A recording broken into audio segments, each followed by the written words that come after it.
नमस्कार मित्रों, स्वागत है आपका मेरे YouTube channel novels in audio dot Gaurav में। मित्रों, आपके सामने प्रस्तुत है गुलशन नंदा का बेहद रोमांटिक उपन्यास शीशे की दीवार का भाग 2। शीशे की दीवार उपन्यास बहुत ही मुख्य नॉवल है गुलशन नंदा जी का। इसमें उर्दू भाषा का काफ़ी प्रयोग किया गया है और साथ ही शेर व शायरी भी बहुत है। तो इस नॉवल को आप अवश्य सुनिए यदि आपने नहीं सुना है इसका पहला भाग। तो प्रस्तुत है मित्रों आपके सामने शीशे की दीवार का दूसरा भाग। रात एक पहर बीत चुकी थी। नवाब शौकत अली खां दरी पर बैठे चिंता में डूबे थे। उन्हें रह रहकर सलीम के इस कठोर व्यवहार का विचार आता। क्या सच ही वह उनसे रुष्ट है कि अब उन्हें नहीं चाहता? अपने ही बाप से विद्रोही हो गया है। इससे तो इस घर की नींव लड़खड़ा जाएगी। वह उन्हीं विचारों में खोए एक जटिल समस्या का उपाय सोच रहे थे, किंतु कुछ सूझता न था। अचानक किसी ने बत्ती जला दी। नवाब साहब ने मुंह फेरकर रजिया को देखा तो बत्ती जलाकर उन्हीं की ओर आ रही थी। बत्ती गुल कर दो बेगम। नवाब साहब उजाले को सहन न करते हुए बोझल आवाज में बोले। रजिया ने लौटकर बत्ती बुझा दी और फिर समीप आकर बोली, यह अंधेरे में बैठे क्या कर रहे हैं? उन चंद एक टिमटिमाती हुई आरजुओं का तमाशा देख रहा हूँ जो आहिस्ता आहिस्ता इस अंधेरे में डूबती चली जाती हैं। मेरा ख्याल है आप अंदर चले जाइए, सर्दी बढ़ रही है, बेगम ने बात बदलने का प्रयत्न करते हुए कहा। लेकिन इस गर्म फिजा में क्या करूँगा जहाँ दम घुटने लगे? देखिए, रात काफ़ी बीत चुकी है, लेकिन ज़िंदगी अभी बाकी है बेगम। वह इतनी आसानी से नहीं गुजरने वाली। उन्होंने एक लंबा निश्वास खींचते हुए कहा। रजिया के हृदय पर आघात लगा। वह उनके पास बैठते हुए बोली, हाय, आप कैसी बातें करने लगे? बेगम, ये बातें इतनी आसानी से समझ में आने वाली नहीं। अब आपसे दिल की हालात बयान करूं तो सिर आज तक किसी के आगे नहीं झुका। अपना ही फर्जंद उसे झुकाने पर तुला हुआ है। मैं कभी सोच भी नहीं पाया था कि मेरी औलाद मुझसे ही बागी हो जाएगी। उसने इतना भी ख्याल न किया कि मैं उसका बाप हूँ। खुद चलकर उसके पास आया हूँ। आप ज़्यादा परेशान मत होइए। मुनीब जी कह रहे थे कि समझाने बुझाने से रास्ते पर आ जाएगा। जिसने अपने बाप की परवाह ना की वह भला किसी और की बात क्या मानेगा? मुझे यकीन है कि आपका सलीम जरूर घर आएगा। रंज तो हमें इस बात का है बेगम कि यह जानते हुए भी कि मैं नीचे उसकी इंतज़ार कर रहा हूँ, उसने देखा तक नहीं। तो क्या हुआ? रजिया मुस्कुराती हुई बोली, औलाद अगर ऐसी बातों पर माँ बाप का सामना करती है तो इस पर खुश होना चाहिए, रंजीदा नहीं। अल्लाह का शुक्र है कि सलीम मियाँ ने अपने हक के लिए हिम्मत बांधी है। हिम्मत? नवाब शौकत अली खां आश्चर्य से पत्नी की ओर देखते हुए बोले, आप इसे हिम्मत कहती हैं बेगम? यह हिमाकत है, सरासर हिमाकत। खैर छोड़िए, वरना मैं भी तमाम रात यहीं बैठी रहूंगी। बेगम, थोड़ी देर चुप रहने के बाद उन्होंने पुकारा, फरमाइए। खुदा न करे अगर सलीम ने वाकई नावाजिब हरकत की तो मैं जज्बात में आकर नरमी से काम ना लूँगा। शायद मुझे सख्ती से काम लेना पड़े। लेकिन आप भूल रहे हैं, औलाद पर सख्ती अपने आप पर सख्ती होगी। होने दो, हम उसे बर्दाश्त करेंगे। रजिया ने ध्यानपूर्वक पति की ओर देखा और फिर नम्रता से बोली, एक अर्ज करूं, मानिएगा? क्या? नवाब शौकत अली खां ने प्रश्नसूचक दृष्टि से पत्नी को देखा। क्या ऐसा मुमकिन नहीं कि आप दोनों के दरमियान आई इस आर्जी दीवार को हटा दिया जाए जो इस खफकी का सबब है? मैं समझा नहीं बेगम। मैं ही इस घर से हमेशा के लिए चली जाऊं? रजिया, नवाब साहब ने ऊंचे स्वर में उसे नाम से पुकारा और फिर चुप हो गए। रजिया ने भी कोई और बात ना की। उसने पति के हृदय की पीड़ा को अनुभव किया, आंखें नीची करके बैठी रही। बड़ी देर तक यूं ही असहनीय निरंतर मौन रहा। फिर नवाब साहब स्वयं ही पत्नी के कंधे का सहारा लेकर उठे और अपने कमरे की ओर चल पड़े। उनका मन अत्यंत दुखी था। कमरे में आराम करने के लिए अभी वह पलंग के पास पहुंचे ही थे कि बाहर से कुछ आवाज़ सुनाई दी। उन्होंने आश्चर्य से रजिया की ओर देखा और फिर उस आहट को सुनने लगे जो किसी के गोल कमरे में आने से उत्पन्न हुई थी। रजिया ने आहट का कारण ज्ञात करने के लिए पांव उठाए ही थे कि झट शबरातन भीतर आई और हाँफती हुई बोली, छोटे सरकार तशरीफ़ लाए हैं हुजूर। कौन, सलीम? नवाब साहब ने उत्सुकता से पूछा। शबरातन ने हाँ में गर्दन हिला दी और बाहर चली गई। सलीम के आने की सूचना से अनायास नवाब साहब का मुख खिल उठा। उनकी आंखों में स्वयं ही एक चमक उत्पन्न हो गई। उन्होंने मुस्कुराकर पत्नी की ओर देखा, जो प्रवेश द्वार से आहट सुनकर झट दूसरे कमरे में चली गई। नवाब साहब उससे कुछ भी ना कह पाए कि सलीम को अपने सामने खड़े देखकर चकित रह गए। सलीम ने कमरे के चारों ओर दृष्टि घुमाई और आगे बढ़ा। फिर एकाएक उनसे कुछ दूर खड़े होकर गंभीर दृष्टि से उनकी ओर देखने लगा। ममता उमड़ पड़ी और नवाब ने स्वयं आगे बढ़कर स्नेह से उसके कंधे पर हाथ रख दिया और उसकी आंखों में झांकते हुए बोले, सलीम, मुझे यकीन था तुम जरूर आओगे, लेकिन अब्बाजान। लेकिन वेकिन कुछ नहीं, बस आराम से बैठ जाओ। जिंदगी इतनी लंबी नहीं कि उसे बेकार की रंजिशों में जाया किया जाए। नवाब साहब ने सलीम की बात को काटते हुए उसे कुर्सी पर बैठने पर विवश कर दिया और स्वयं उसके सामने बैठते हुए बोले, सलीम, जानते हो मैंने बेगम को क्या कहा तुम्हारे बारे में? और फिर क्षण भर उसकी ओर देखते हुए स्वयं ही बोले, मैंने उससे कहा, मेरा सलीम ऐसा नहीं कि मेरी तमन्नाओं का गला घोंट दे, और सच तो यह है कि तुमने यहाँ आकर मेरी बात रख ली। आओ, तुम्हारी उनसे मुलाकात करा दूं। रजिया दूसरे कमरे में पर्दे की ओट से सलीम को देख रही थी। बेटे के आ जाने से वह पति की प्रसन्नता का मन ही मन अनुमान लगा रही थी। जब सलीम अपने स्थान से न उठा तो नवाब साहब ने शबरातन को आवाज़ दी कि वह बेगम को यहीं भिजवा दे। अब्बाजान, सलीम, जो अभी तक एक असमंजस में था, नम्र तथा दृढ़ स्वर में बोला, मैं इस घर में रहने के इरादे से नहीं आया। क्या? नवाब शौकत अली के ओठ खुले के खुले रह गए। सलीम के इस वाक्य ने मानो वज्रपात कर दिया हो। साथ के कमरे में पर्दे के साथ लगी बैठी रजिया भी इस बात पर चौंक पड़ी। पिता को आश्चर्य में देखकर सलीम बोला, अब्बा हुजूर, आपसे दो चार बातें करने आया हूँ। कैसी बातें? कुछ फैसला करने आया हूँ जिंदगी का। जल्दी कहो, अब मुझसे इतना सब्र नहीं कि मैं तुम्हारी बातों के तोड़ मोड़ समझ सकूं। वह बेटे के इस व्यवहार से सिरपिटा गए थे। मुनीम जी कह रहे थे कि अमरोहा की ज़मीन में काश्त बराबर नहीं हो रही, इससे उसके साकार हो जाने का खतरा है। तब मैंने फैसला किया है कि उसकी देखभाल मैं करूं। इरादा बुरा नहीं, लेकिन जमींदारी के पेश समझने के लिए तजुर्बा चाहिए। आप यह मुझ पर छोड़ दीजिए। तो इसमें फैसला और जल्दबाजी की क्या ज़रूरत है? यह सब तुम्हारी ही है मियाँ। इन बूढ़ी हड्डियों में क्या रखा है अब? लेकिन सब कुछ मेरा नहीं, मुझे और किसी से दिलचस्पी नहीं। अमरोहा वाली ज़मीन से खास लगाव है कुछ? जी, वही बुज़ुर्गों की एक निशानी है। बाकी जायदाद आपकी जाति कमाई है। ओह, समझा। साहबजादे अपना हक मांगने आए हैं। आप कुछ ही समझ लीजिए। वहाँ उस जंगल में क्यों जाओगे? अगर इतनी चाह ही है हक की, तो मैं ये लखनऊ की जायदाद तुम्हारे नाम करवा देता हूँ। उन्होंने गंभीर किंतु दुखी मन से उत्तर दिया। नहीं, मुझे यह सब नहीं चाहिए। इतनी बड़ी जायदाद कौन संभालेगा? बेगम साहिबा और उनके बच्चों को भी तो कुछ चाहिएगा। सलीम झट बोल उठा। सलीम! नवाब साहब चिल्लाए। गुस्ताख, नालायक!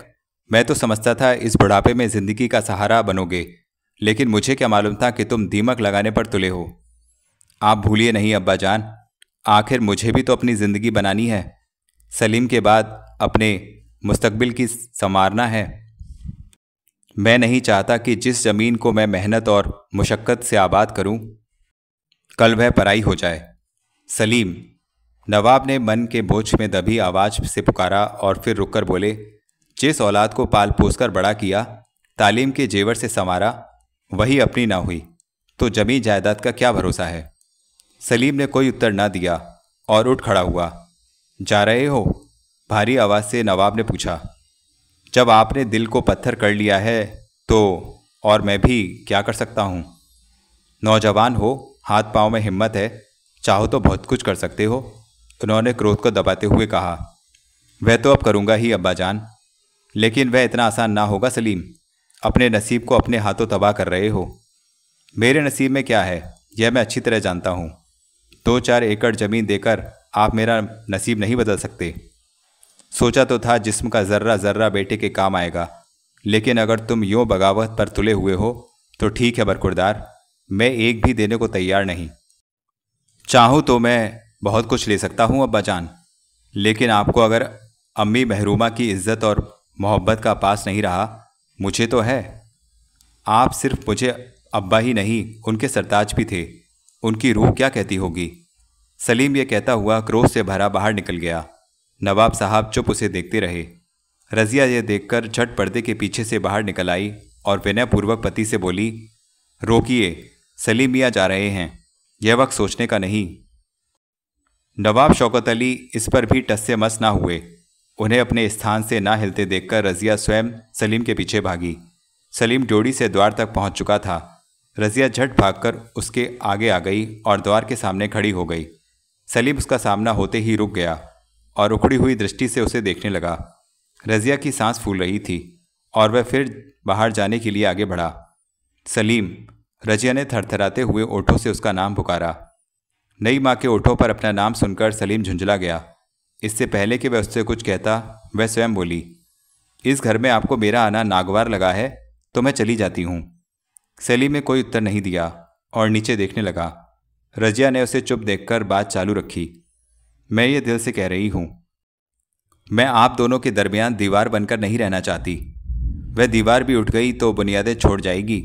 सलीम ने जुबान खोली और रज़िया की ओर देखने लगा। उसकी आंखों में अभी तक आंसू तैर रहे थे। वह फिर बोला, यह दाग जो हमारी ज़िंदगी पर लग चुका है, आपके जाने पर भी नहीं धुल सकता। यह खलीज जो हमारे बीच आ चुकी है, वह शायद कभी कम ना हो सके। आप कहिए तो मैं आपको आपका हक दिलाने में आपकी मदद कर सकती हूँ। एक व्यंग्यात्मक हंसी सलीम के मुंह से निकली। वाह, यह खूब रही। पहले हक छीन लिया और फिर उसी को खैरात के रूप में लौटाना चाहती हैं। सलीम मियाँ, यह आपका ही हक है, मेरा इसमें कुछ नहीं। शुक्रिया, मुझे इनायतें नहीं चाहिए। यह कहकर सलीम फिर बाहर जाने लगा। रज़िया ने फिर उसका मार्ग रोक लिया। सलीम ने झुंझलाकर उसकी ओर देखा। अब की रज़िया की आंखों में रुके हुए आंसू झलक आए। सलीम इस पर भी न रुका और दहली को पार करना ही चाहता था कि रज़िया ने भर्राई हुई आवाज़ में थरथराते ओठों से कहा, एक इल्तजा मानिए, मेरी आखिरी इल्तजा। सलीम रुक गया और प्रश्नसूचक दृष्टि से रज़िया की ओर देखने लगा। रज़िया उसे चुपचाप देखकर बोली, आपके अब्बा ने इस इतवार को एक जश्न का इंतज़ाम किया है, आपके कामयाब होने की खुशी में। दावते इनाम भिजवाए जा चुके हैं। अगर आप ना आए तो जग हंसाई होगी, घर घर चर्चे होंगे। यह मैं आपको इसलिए कह रही हूँ कि उनसे ज़्यादा आपको अपने ख़ानदान की इज्जत का ख्याल है। मैं नहीं चाहती कि हमारे घरेलू इख्तलाफात की वजह से ज़माना हम पर हंसे, उंगलियां उठाए। कहिए, आइएगा ना। सलीम असमंजस में पड़ गया। रज़िया ने फिर कहना आरंभ किया, मेरे लिए, अपने अब्बा और सबसे बढ़कर ख़ानदान के बकार के लिए, देखिए, मेरी इस इल्तजा को ठुकराइए नहीं। लेकिन एक शर्त होगी, सलीम ने उत्तर दिया। फरमाइए, रज़िया ने कंपित स्वर में पूछा। जश्न के बाद मुझे रुकने के लिए हरगिज़ मजबूर न किया जाए। मंजूर है, रज़िया ने धीमे स्वर में कहा। सलीम रज़िया का उत्तर सुनकर झट बाहर निकल गया। रज़िया ने कहा, खुदा हाफिज़, लेकिन सलीम ने शायद सुना नहीं और बाहर अंधेरे में ओझल हो गया।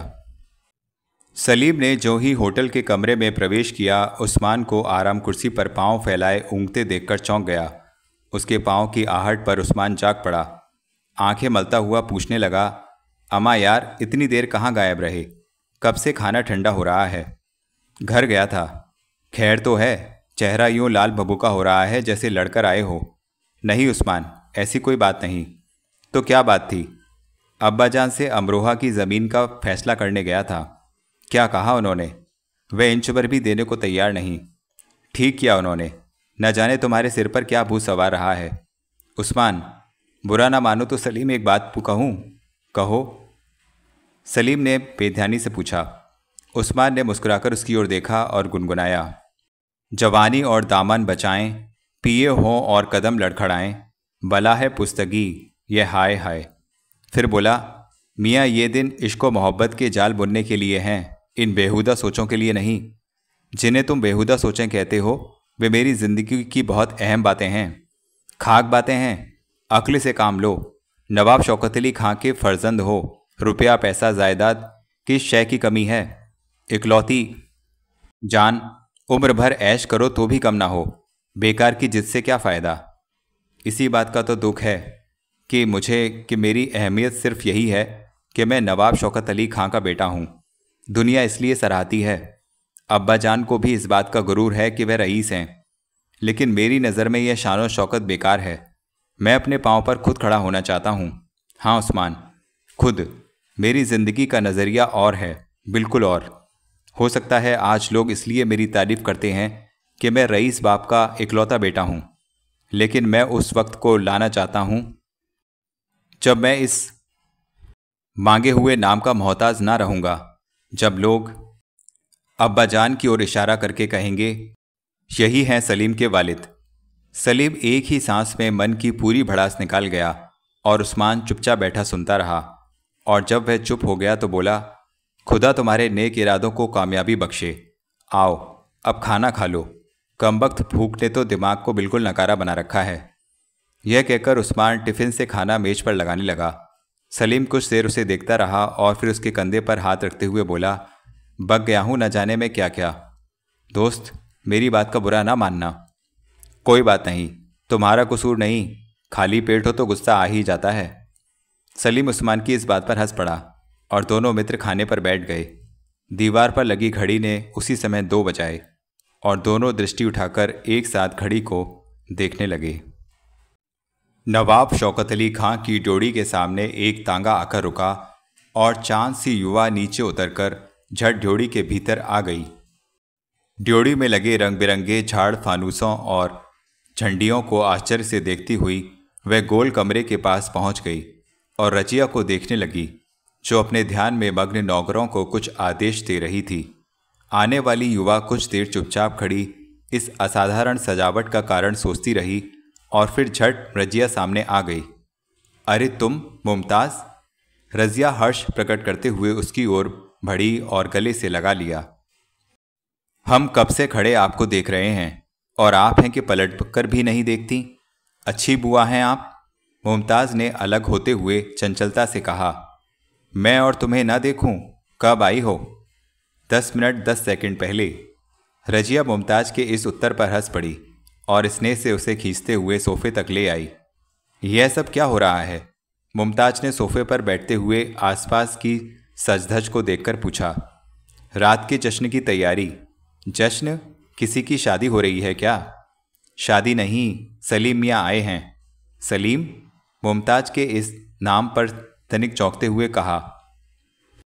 हाँ सलीम, नवाब साहब के साहबजादे, कॉलेज में फर्स्ट आए हैं। उनके आने और इसी खुशी पर यह जश्न हो रहा है। धूमधाम रहेगी। मैं अभी शरबतारन को तुम्हारे कॉलेज में भिजवाने वाली थी। अच्छा हुआ जो तुम खुद ही यहाँ आ गई। अजी, हमें कौन बुलाता है? वह तो किस्मत थी कि अचानक आ निकली। कौन नहीं बुलाता हमारी बेटी को? मुमताज़ इस भारी आवाज़ से चौंकी और झट ओढ़नी को संभालते हुए पलटकर नवाब शौकत अली को देखकर बोली, आधा बजा लाती हूँ फूफा जान। जीती रहो। कैसी हो? आपकी दुआ है। वह तो हमेशा रहती है। सुना है तुम हम पर कुछ नाराज़ हो। आप पर नहीं, आपकी बेगम साहिबा पर। देखिए रात को जश्न है और हमें खबर तक नहीं। सच पूछो तो अभी तक हमें खुद ही इसकी खबर नहीं। वह कुछ गंभीर होकर बोले। आप तो हमेशा अच्छे कामों से पहले ना बोल देते हैं। रजिया कुछ झुंझलाकर बोली। आप बेगम चाहे कुछ कहें, मुझे तो यकीन नहीं कि सलीम इस जश्न में शरीक हो, लेकिन मुझे तो है, वह जरूर आएगा। रजिया ने छुप धोकर कहा। तो क्या सलीम मियाँ अभी तक नहीं आए? मुमताज़ ने बीच में प्रश्न किया। एक होटल में ठहरे हैं, नवाब साहब ने उत्तर दिया। वह क्यों? मुमताज़ ने उत्सुकता से पूछा। माशा अल्लाह, साहबजादे जवान हो गए हैं, पढ़ लिख गए हैं। हमारे साथ रहना पसंद नहीं उन्हें। हमने दूसरा विवाह जो कर लिया है। ओह, मुमताज़ गंभीर हो गई। आप भी खूब हैं। भला ये बातें बच्चों के सामने की जाती हैं? तो मुमताज़ से क्या पर्दा? क्यों मुमताज़? जी फूफा जान, बुआ तो मुझे अब तक बच्चा ही समझती हैं। अगले साल तो मैं बीए पास कर लूँगी। खूब, तब तो हम आपके बीए पास करने पर तो इससे भी बड़ा जश्न मनाएंगे। सच फूफा जान? मुमताज़ भोलेपन से बोली। क्यों नहीं फूफा जान, क्षण भर बाद रुककर मुमताज ने फिर उन्हें संबोधित किया। कहो, आप मुझे अपनी बेटी क्यों नहीं बना लेते? यह तुमसे किसने कहा कि तुम मेरी बेटी नहीं हो? सच पूछो तो तुम मुझे सलीम से भी ज़्यादा अजीज़ हो। न जाने क्यों लोग चांद सी बिटिया को देखकर खुश नहीं होते। बेटे तो बड़े होकर अक्सर जान का अजाब बन जाते हैं। अच्छा, आप बातें छोड़िए और हमें कुछ काम करने दीजिए, रजिया बीच में बोली और फिर मुमताज को संबोधित करके कहने लगी, तुम भी कुछ काम करो। कहिए, फूलदानों में से फूल सजा दो। बहुत अच्छा, अभी लीजिए। मुमताज हवा की तेजी से उठी और फूलदानों में ढंग से फूल लगाने लगी। नवाब साहब ने स्नेह से उसे फूल सजाते हुए देखा और फिर रजिया के पास आकर धीरे से बोले, बेगम, एक बात कहूँ? फरमाइए। सोफे को कुर्सी का कपड़ा ठीक करते हुए बेगम ने पति की ओर देखा। मुमताज को बोर्डिंग हाउस से निकलवा कर क्यों ना घर में रख लिया जाए? क्यों? यूं ही घर कुछ सुनसान सा लगता है। वह आ गई तो रौनक बढ़ जाएगी। रौनक बढ़ जाएगी और यह साल जाएगी। वह कैसे? पढ़ाई में पूरा ध्यान ना देकर, और फिर खाला ही कहाँ मानने वाली हैं। अभी उस दिन ही कह रही थीं कि कॉलेज की तालीम खत्म होते ही इसका विवाह कर दूंगी। किसका विवाह रचा रही हैं? मुमताज फूलदान उठाकर उनके पास आ गई। रजिया को झेंप गई, किंतु नवाब साहब मुस्कुराकर बोले, एक नन्ही सी गुड़िया का। कहाँ है वह गुड़िया? अभी कॉलेज में पढ़ रही है, अगले साल बीए पास कर लेगी। मुमताज लजाकर पलट गई और फूलदान में लगे फूलों से खेलने लगी। नवाब साहब मुस्कुराते हुए दूसरे कमरे में चले गए। बुआ जान। नवाब साहब के चले जाने पर मुमताज ने रजिया के पास आकर उसे संबोधित किया। यहाँ सलीम मियाँ होटल में क्यों ठहरे हैं? मेरी वजह से। वह अपने अब्बा से नाराज़ हैं, इसलिए कि उन्होंने मुझसे शादी कर ली है। अब क्या होगा? मुमताज ने घबराकर पूछा। कुछ समझ में नहीं आता। दिल डर रहा है कि कहीं रात को ना आकर हमारी शर्मिंदगी का बायस ना बने। जब ऐसी बात थी तो आपको यह जश्न ना मनाना चाहिए था। उसे करीब लाने का दूसरा कोई रास्ता भी तो ना था। क्या उम्र होगी सलीम मियाँ की? क्षणभर चुप रहकर मुमताज़ ने पूछा। 22 बरस। कहाँ तालीम पा रहे थे? अलीगढ़। रजिया सोफे पर बैठते हुए बोली। अलीगढ़ का नाम सुनते ही मुमताज स्तब्ध सी रह गई। एकाएक उसके मस्तिष्क में ताजमहल और फतेहपुर सीकरी के कुछ सुहावने दृश्य घूम गए। वह सोचने लगी, कहीं इस घर का सलीम उसी के सपने का सलीम तो नहीं? वह भी तो अलीगढ़ में रहता था और अपने आप को लखनऊ का बताता था। उसे सहसा चुप होते देखकर रजिया ने पूछा, यूँ बुद्ध बनी क्या सोच रही हो? कुछ नहीं, मुमताज झट संभल कर बोली। एक बात से डर लग रहा है। क्या? कहीं यह सलीम मियाँ आपका इस घर में जीना दूभर ना कर दें। मुझे अपनी इतनी परवाह नहीं जितनी इस बात का ख्याल है कि कहीं इस तरह की गलतफहमी और नासमझी उसकी ज़िंदगी को बर्बाद ना कर दे। लेकिन आपकी इस हमदर्दी का फ़ायदा? वह तो आपको अपना दुश्मन समझते हैं। आप उनकी सौतेली माँ जो ठहरी। हाँ मुमताज़, नफ़रत के लिए माथे पर चिपका यह पट्टा काफ़ी है। अब अगर उससे मुंह मोड़ती हूँ तो लोग खुम गर्म समझेंगे, और अगर दिल जान से उसे अपनाती हूँ तो दुनिया दुशौहर को बस में करने के लिए दिखावा कर रही हूँ। दोनों तरफ बदनामी। क्या करूँ, क्या ना करूँ? रजिया के मुख से निकले अंतिम शब्द उसके हृदय की पीड़ा की झलक थे। यह कहते हुए अनायास ही उसकी आंखों में विवशता के आंसू आ गए, किंतु शीघ्र ही संभलते हुए बोली, अरे हम भी क्या बेकार की बातें ले बैठे, अभी तो पहाड़ सा काम बाकी है।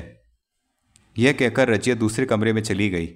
मुमताज बुआ का हाथ बटाती हुई निरंतर सलीम के ही विषय में सोचे जा रही थी।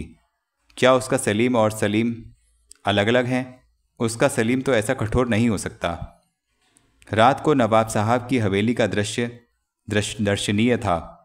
पूरा मकान बिजली के प्रकाश से जगमग कर रहा था। नगर के चुने हुए व्यक्ति आमंत्रित थे। एक विचित्र गहमा गहमी थी। रजिया ने मन खोलकर जश्न को सफल बनाने के लिए वह किया था।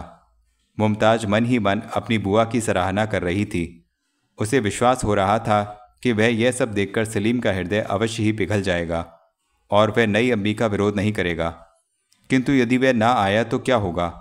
कितनी बदनामी होगी उसकी बुआ की। यह विचार आते ही वह कांप गई। उसने कनखियों से रजिया की ओर देखा, जो अलग ले जाकर नवाब साहब से धीमे स्वर में कुछ कह रही थी। नवाब साहब और बेगम दोनों के मुख पर चिंता झलक रही थी।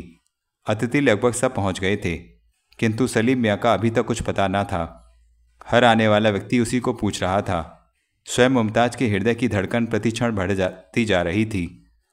कोई 10 बजे होंगे कि हॉल से मुबारक मुबारक का शोर उठा। आखिर इतनी प्रतीक्षा के बाद सलीम पहुंच ही गया। मुमताज के मुख पर एकाएक लालिमा दौड़ गई और उसके हृदय की गति तेज हो गई। शाबाश और मुबारक के मिले जुले शोर से उसे यूँ लगा कि उसके सलीम ने कोई सुंदर शेर पढ़ा हो और उसकी सराहना हो रही हो। किंतु क्या वास्तव में यह उसी का सलीम था? वह यह जानने के लिए व्याकुल हो गई। रजिया के शयन गृह के झरोखे से हॉल में बैठा हर व्यक्ति देखा जा सकता था। मुमताज जनाने में होती हुई झट वहां पहुंची और पर्दे की ओट में एकत्रित लोगों को उत्सुकतापूर्वक देखने लगी। नवाब शौकत अली के साथ वाली कुर्सी पर सलीम विराजमान था। मुमताज सन्न होकर एकटक उधर देखे जा रही थी। वह वही सलीम था, वही युवक शायर जिसकी ताज में उससे भेंट हुई थी, जिसने उसे बंदर से बचाया था, जिसके साथ वह फतेहपुर सीकरी गई थी, जिसने गाड़ी में उससे पानी मांगा था। हाँ, इस सामने बैठे व्यक्ति और उसके सलीम में कोई भी अंतर ना था। वही रंग, वही नक्श, वही विशेष आकर्षक व्यक्तित्व। किंतु क्या यही वह व्यक्ति है जो उसकी बुआ का अनादर करने पर तुला हुआ है, जो अपने पिता का वैरी बन बैठा है? क्या यही है वह? मुमताज के दिल की धड़कन और तेज हो गई और उसके माथे से पसीना छूटने लगा। वह विचारों में डूबी झरोके के पास पलंग पर बैठ गई। उसी समय अचानक रजिया किसी काम से भीतर आई और मुमताज को यूं अकेले बैठे देखकर बोली, अरे तुम यहाँ बैठी क्या कर रही हो? कुछ नहीं, यूं ही एक ख्याल से परेशान हूँ। मुमताज ने बुआ की ओर देखकर धीरे से उत्तर दिया। किस ख्याल से? आपके ख्याल से। सोचती हूँ सलीम मियाँ कितने बेमुरब्बत हैं जो आपकी कदरें नहीं करते। नहीं मुमताज़, मैं तो खुशनसीब हूँ जो उन्होंने मेरी बात रख ली है। ना रखते तो क्या होता, हमारी आबरू इज्जत मिट्टी में मिल जाती, लोग हंसते और मैं नवाब साहब के सामने शर्मिंदा होकर रह जाती। रजिया ने गंभीरता से उत्तर दिया। आपको यकीन है कि क्या सलीम मियाँ सही रास्ते पर आ गए हैं? यकीन ना सही, उम्मीद ज़रूर है, और उम्मीद पर ही दुनिया जिंदा है। और फिर वह पराया थोड़े है जो मैं उस पर बिगड़ूं। 2 रोज़ 4 रोज़ आखिर कब तक नाराज़ रहेगा? अगर वह लगातार ही नाराज़ रहे तो रजिया क्षण भर के लिए रुक गई और फिर मुमताज़ की उड़ी हुई रंगत को देखकर बोली, लेकिन तुम क्यों इतनी परेशान हो? जो होगा देखा जाएगा। उठो, बाहर चलो, प्रोग्राम शुरू होने वाला है। मैं यहीं ठीक हूँ, यहाँ से सब सुनाई देता है। खाक सुनाई देता है? चलो सलीम से तुम्हारा तारुफ करा दूँ। तौबा तौबा, मुझे नहीं मिलना ऐसे शख्स से। क्यों? जिसे आपकी इज्जत का पास नहीं, मैं उससे क्या मिलूँ? रजिया अभी कुछ कह ना पाई थी कि शबरात नवाब साहब का कोई आवश्यक संदेश लेकर भीतर आई और वह उसके संग बाहर चली गई। मुमताज फिर चुपचाप झरोके के पास आ बैठी, जहाँ से सलीम स्पष्ट दिखाई दे रहा था। उससे थोड़ा हटकर कुर्सी पर उस्मान बैठा था। मुमताज ने उसे भी पहचान लिया। अब उसे तनिक भी संदेह ना रहा कि सलीम वही था। अनायास उसका हाथ वहाँ जा पड़ा जहाँ उसे बंदर ने काटा था और स्वयं ही उसके शरीर में एक सेहरन सी दौड़ पड़ी। पहले कव्वाली का एक रंग जमा और फिर विशाल भोज हुआ। अतिथियों में अधिक पुरुष ही थे। कुछ महिलाएं भी थीं जो रजिया के साथ जनाना खाने में बैठी थीं। मुमताज बड़ी देर वहीं दृष्टि गाड़े बैठी देखती रही। उसके मस्तिष्क में विचारों का एक तांता बंध रहा था। वह अपने मन के मीत के इतना निकट थी, किंतु यहाँ वह उससे मिल ना सकती थी। हो सकता है वह उसे पहचान ही ना पाए, और यदि पहचान भी जाए तो ये जानकर ही कि उनकी सौतेली माँ की भतीजी है, उससे भी घृणा करने लग जाए। वह अपनी मनोदशा किसी पर भी प्रकट ना कर सकती थी। रजिया ने शबरातन को भिजवाकर उसे भी अतिथि महिलाओं के संग बैठने के लिए दूसरे कमरे में बुला लिया। मुमताज वहाँ से उठना तो ना चाहती थी, किंतु शबरातन के 2 बार आने पर विवशता से उसे जाना ही पड़ा। खाना समाप्त होने पर अतिथियों के चले जाने के बाद सलीम भी जाने के लिए उठ खड़ा हुआ। उसको खड़े होते देख नवाब साहब और रजिया दोनों के हृदय पर नश्तर सा लगा, किंतु उसे दिए हुए वचन के कारण विवश थे। बाहर जाने से पूर्व सलीम खुदा हाफिज कहने के लिए नवाब साहब के पास आया और लौटना ही चाहता था कि रजिया ने समीप आकर पूछा, फिर कब आइएगा? जब नसीब ले आए, सलीम ने उत्तर दिया और फिर खुदा हाफिज कहकर बिना किसी की ओर देखे प्रवेश द्वार की ओर बढ़ा। बाहर सड़क पर उस्मान तांगे में बैठा उसकी प्रतीक्षा कर रहा था। तांगे में बैठते ही कोचवान ने घोड़ा हाँक दिया। सलीम ने चलते हुए तांगे में से घर की ओर देखा। द्वार पर रज़िया खड़ी उसे देख रही थी। सलीम को विदा करके रज़िया भीतर आई। नवाब साहब वहीं खड़े बेटे के इस व्यवहार पर मन ही मन क्रोधित हो रहे थे। पत्नी की आंखों में निराशा की झलक देखकर वे एकाएक मुस्कुरा पड़े और उसके पास आते हुए बोले, बेगम, हमें यकीन हो गया कि तुम्हारी जवान में जादू है। वह क्यों कर? अगर ऐसा ना होता तो सलीम यहाँ कभी ना आता। आपने उसे जाने से रोका क्यों नहीं? रज़िया कुछ क्षुब्ध होकर बोली। आपके वादे का ख्याल करके। वादा तो मैंने किया था, आप तो इससे आज़ाद थे। आज़ाद तो था, लेकिन हमारी खुददारी ने, हमारे बकार ने गिड़गिड़ाने की इजाज़त नहीं दी। बेटे के सामने कैसा बकार? था नहीं, हो गया है। आखिर उसे भी बड़ा गरूर है। वह तो नादान है और जवानी में वैसे भी दिमाग गर्म रहता है। ठीक है, हमें भी बुढ़ापे में अपनी ही औलाद के हाथों ये जिल्लत गवारा नहीं। यह कहते हुए शौकत अली खां की आंखें लाल हो गईं। उनका हृदय बेटे की इस उद्दंडता पर जल रहा था। रज़िया ने बात अधिक बढ़ाना उचित न समझा और चुप होकर काम में लग गई। नवाब साहब अपने कमरे में चले गए। होटल में पहुंचकर सलीम ने शेरवानी उतारकर कुर्सी पर फेंकी और जूतों के तस्मे खोलने लगा। वह रज़िया के अनुरोध पर जश्न में सम्मिलित हो गया था, किंतु वह संतुष्ट नहीं था। क्या उसने वहां जाकर ठीक किया या नहीं? वह सोच रहा था कि उसकी दृष्टि शेरवानी की जेब में कुछ बाहर निकले एक नीले लिफाफे पर पड़ी। उसने आश्चर्य से हाथ बढ़ाकर लिफाफा निकाल लिया और उलट पुलट कर देखने लगा। पते पर अपना नाम पढ़कर उसका आश्चर्य और बढ़ गया और झट खोलकर देखने लगा। लिफाफे में 10,000 का एक चेक था और कागज के एक छोटे से टुकड़े पर ये शब्द लिखे थे, दुआ करती हूँ आप हमेशा इसी तरह जिंदगी में कामयाब होते रहें। इस कामयाबी पर हम दोनों की तरफ से यह नाचीज तोहफा कबूल फरमाइएगा। आपकी माँ रज़िया। सलीम ने 2-4 बार इन पंक्तियों को पढ़ा और फिर चेक की ओर देखा। वह सोचने लगा, यदि वह इतनी धनराशि का चेक उसे दे सकती थी तो ना जाने उसके अब्बा ने उसे कितना धन दे रखा होगा, और उसका यह चेक इस प्रकार उसे देने का मूल उद्देश्य इसके प्रति क्या हो सकता है कि वह उसे मोह कर अपने जाल को बढ़ाना चाहती है। वह उसका सब कुछ लूट लेगी और उनके घराने का नाश हो जाएगा। यह त्रिया चरित्र। सलीम ने क्रोध से चेक को मुट्ठी में भींच लिया।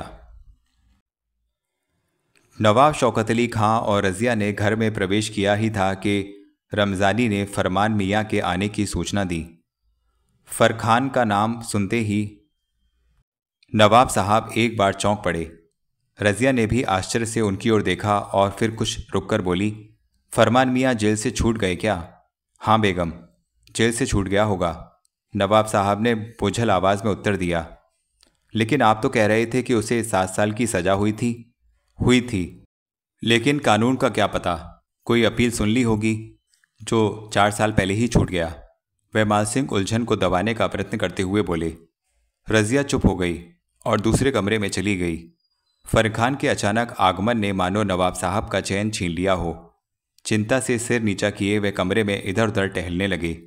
कुछ देर बाद उन्होंने रमजानी को पुकार कर पूछा, कितनी देर हुई फरखान को आए हुए? कोई 2 घंटे। बड़ी देर तक बैठे आपकी राह देखते रहे। कुछ कहा भी? छोटे सरकार को पूछ रहे थे। सलीम को? वह एकाएक बड़बड़ाए और फिर संभलते हुए बोले, कुछ कहा तो नहीं तूने? नहीं सरकार, वह खुद ही बोले। क्या कह रहे थे? रमजानी कहते कहते झिझक गया। क्या कह रहे थे? कह रहे थे सुना है छोटे सरकार और आप में कुछ अनबन हो गई है।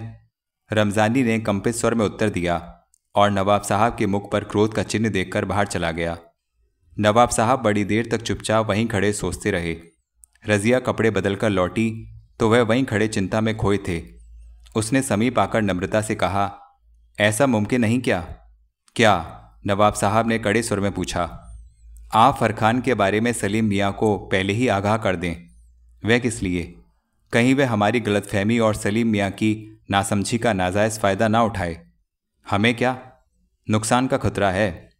सांप से जहर के सिवा और मिल भी क्या सकता है? उन्होंने उत्तर दिया और लंबे डग भरते हुए बाहर बारादरी में चले गए। रज़िया कुछ न कह सकी और वहीं बैठकर इस नई समस्या पर विचार करने लगी। उसे विश्वास था कि फरखान अवश्य बाप बेटे के मध्य झगड़े का अनुचित लाभ उठाएगा।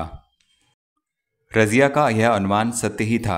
नवाब साहब के यहाँ से उठकर फरखान सीधा सलीम के होटल में पहुंचा। सलीम उस समय बाहर जाने की तैयारी कर रहा था। फरखान को अचानक देखकर वह स्तब्ध रह गया। उसे विश्वास न आ रहा था कि जेल से छूटकर उसका मामा उसके सामने खड़ा हो गया है। सलीम, मेरे बेटे, फरखान भर्राई हुई आवाज़ से उसे संबोधित करके आगे बढ़ा। मामू, आप? सलीम ने गले मिलते हुए कहा। हाँ, मैं तेरा बदनसीब मामू। ओ, तेरे अब्बा की मेहरबानी से जेल में सड़ रहा था। लेकिन सुना था। सलीम कुछ कहना चाहता था कि फरखान ने बीच में ही समझकर बात काट दी और बोला, जेल 7 बरस की थी, लेकिन 3 बरस पहले ही छुटकारा मिल गया। वह क्यों कर? अपील मंजूर हो गई। खुदा के घर में देर हो सकती है, अंधेर नहीं। खैर, जाने दो इन बीती बातों को। खत तो मिला ना मेरा? ना मिलता तो आप मुझे यहाँ कैसे देखते? शाबाश बेटा, यह तुमने बहुत अच्छा किया जो कॉलेज से फारिग होते ही अलग हो गए। लेकिन फिर भी मामला सीधा नहीं हुआ। कैसे? अब्बा हुजूर ने अमरोहा की ज़मीन देने से इनकार कर दिया। यह तो उनकी ज़्यादती है सरासर। वह ज़मीन जो तुम्हारे दादा मरहूम ने पहले ही तुम्हारे नाम लिख दी थी, लेकिन सरपरस्ती तो अब्बा के ही सुपुर्द है। इससे क्या होता है? तुम बालिग हो, कानून का सहारा लो तो मंजिल आसान है। मुकदमाबाजी? क्या हुआ? अपने हक के लिए लड़ना गुनाह नहीं, लेकिन मैं ऐसा नहीं करूँगा। जिंदगी भर भूखे रहोगे? अगर अब्बा जान को बुढ़ापे में ख़ानदान की इज्जत का ख्याल नहीं, तो मैं भी शराफत का दामन क्यों छोड़ दूँ? ज़माना बदल रहा है सलीम। पास पैसे ना हो तो कोई पूछता नहीं, सगे भी आंख फेर लेते हैं। मुझे इसका गम नहीं। जब खुद अब्बा ही अपने ना हुए तो और किसी के पूछने ना पूछने का मुझे क्या गम। लेकिन एक बात कहूँ बेटा, नवाब साहब इतने बुरे हैं नहीं जितना तुमने समझ लिया है। अभी तो आप कह रहे थे कि उन्होंने आपको जेल भिजवाया। उन्होंने नहीं, बेगम ने।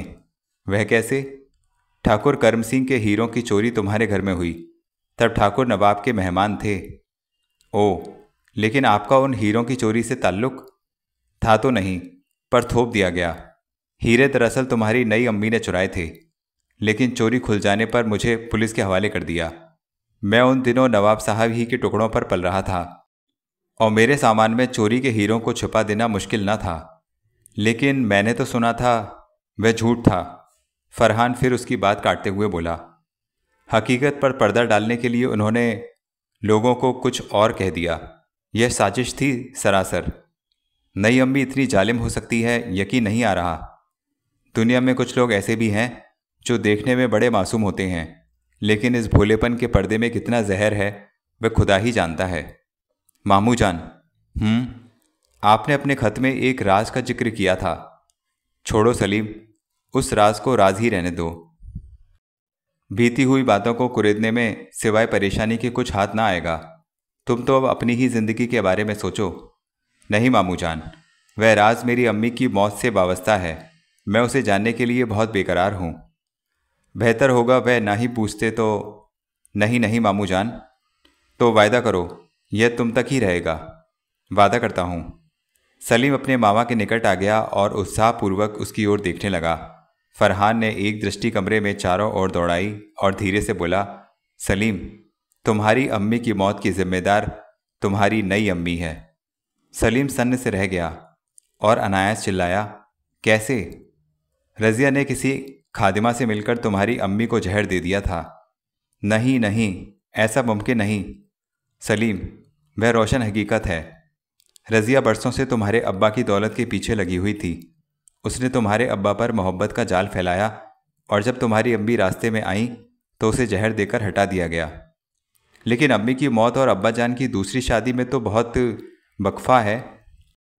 वह एक ढोंग रचा गया था कि कहीं यह राज जाहिर ना हो जाए, और जब मैंने बहन की मौत पर शोक किया और छानबीन करनी चाही तो रजिया ने चोरी के इल्ज़ाम में मुझे जेल भिजवा दिया। फरहान ने पूरा रहस्य धीरे धीरे सलीम पर प्रकट कर दिया। सलीम चुपचाप बैठा सुनता रहा, किंतु उसके मुख से उसकी मनोदशा स्पष्ट हो रही थी। यूँ लग रहा था मानो उसे दहकती भट्टी में डाल दिया हो। फरहान ध्यानपूर्वक उसे देखे जा रहा था।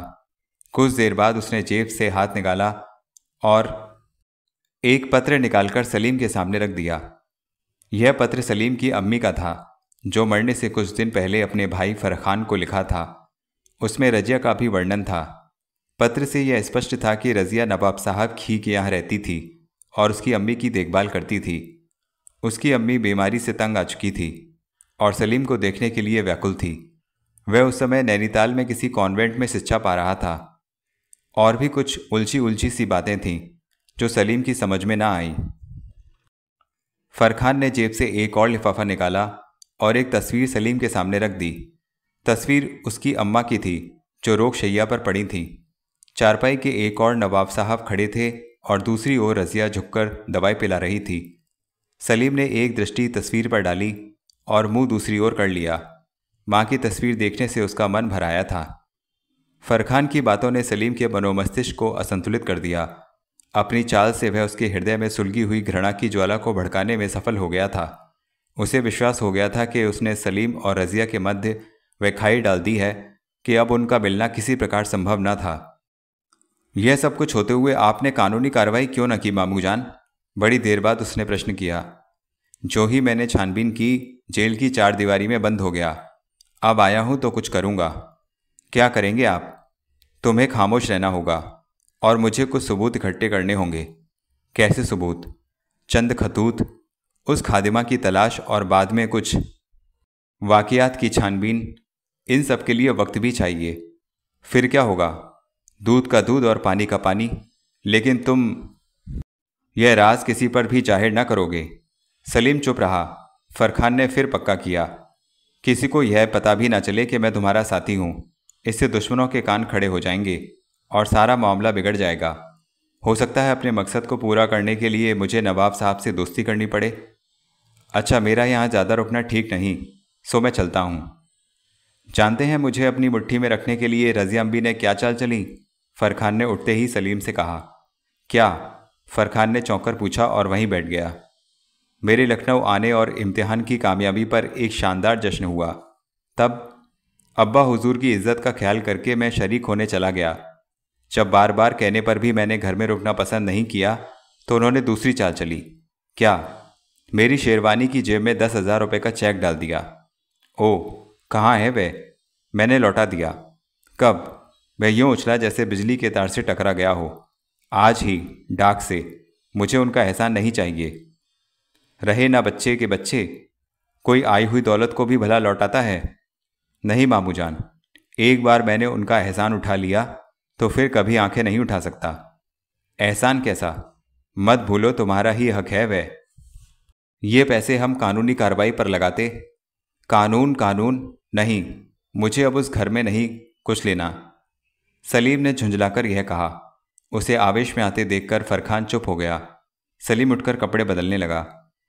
चेक रजिस्ट्री से ही लौटाया है ना? असहनीय से मौन को भंग करते हुए फरखान ने पूछा।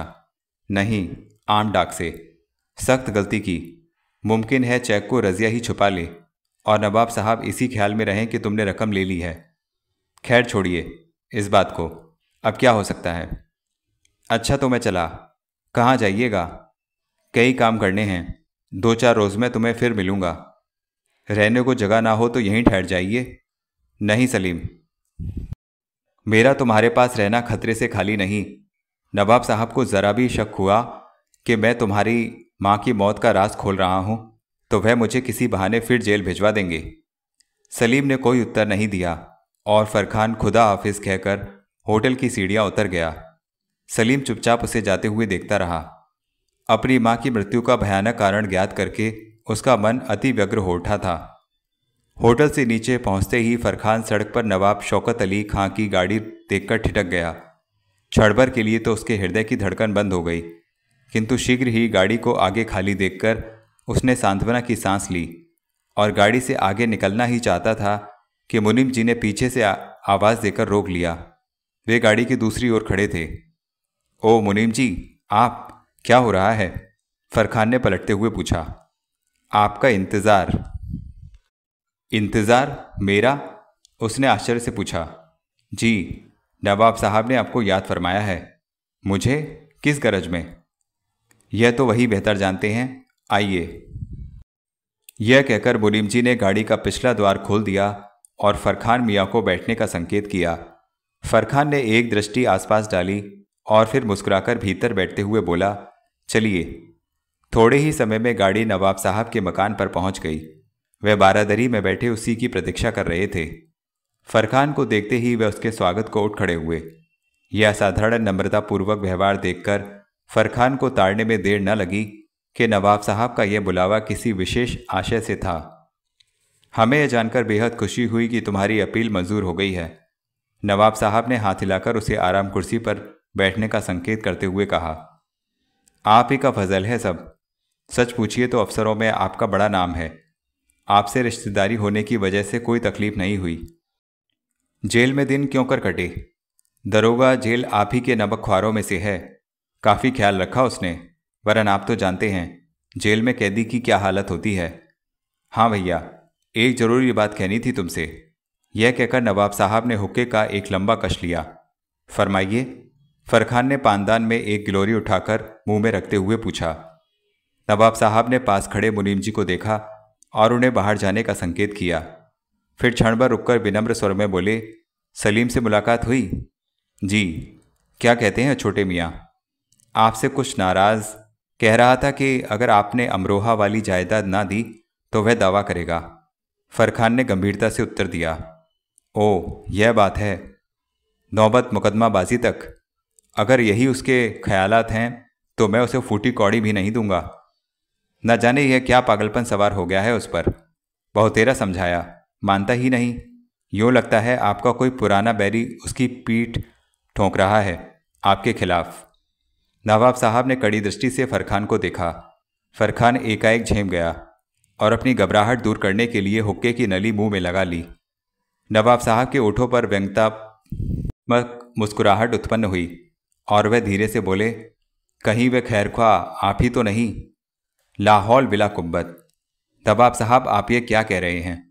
फरखान अचानक अपने स्थान से यूं उछला मानो किसी ने उसे नश्तर चुभो दिया हो और फिर संभलकर पसीना पोंछते हुए बोला, मैं और आपका दुश्मन? खुदा न करे मैं आपका बुरा सोचूं। इस दुनिया में आपके सिवा मेरा और है ही कौन? फरखान मियाँ। जी नवाब साहब। देखिए, सलीम से उसकी अम्मी का राजी रहना चाहिए। यह भी भला कोई कहने की बात है? मैं बुरा चाहे हूँ लेकिन बेवकूफ़ नहीं नवाब साहब। बस इसी बात के लिए आपको तकलीफ़ दी थी। यह कहकर नवाब साहब जाने लगे कि फरखान ने उन्हें रोकते हुए प्रार्थना की, एक अर्ज़ है। क्या? 2 दिन बाद गांव जाऊंगा। तब तक अगर कोई एतराज़ ना हो तो यहीं पड़ा रहूं? नवाब साहब ने एक बार सिर से पांव तक उसे देखा और सहमति देकर चले गए। फरखान सांत्वना के हुक्के से लंबे लंबे कश लगाने लगा। कुछ देर बाद जब रमज़ानी हुक्के का पानी बदलने आया तो फरखान ने पूछा, पोस्टमैन डाक कब लाता है? एक डाक तो आ चुकी है और दूसरी? आपको किसी खत का इंतज़ार है? रमज़ानी ने पूछा। हाँ, गांव से भाई सुलेमान का। रमज़ानी ने कोई उत्तर न दिया और हुक्के का पानी बदलने चला गया। तो मित्रों, इस प्रकार शीशे की दीवार उपन्यास का दूसरा भाग समाप्त हुआ। आशा करता हूँ आपको यह कहानी अवश्य पसंद आ रही है। तो वीडियो को लाइक अवश्य कर दें, कमेंट करें, अपने फ्रेंड्स रिलेटिव सभी को बताएं।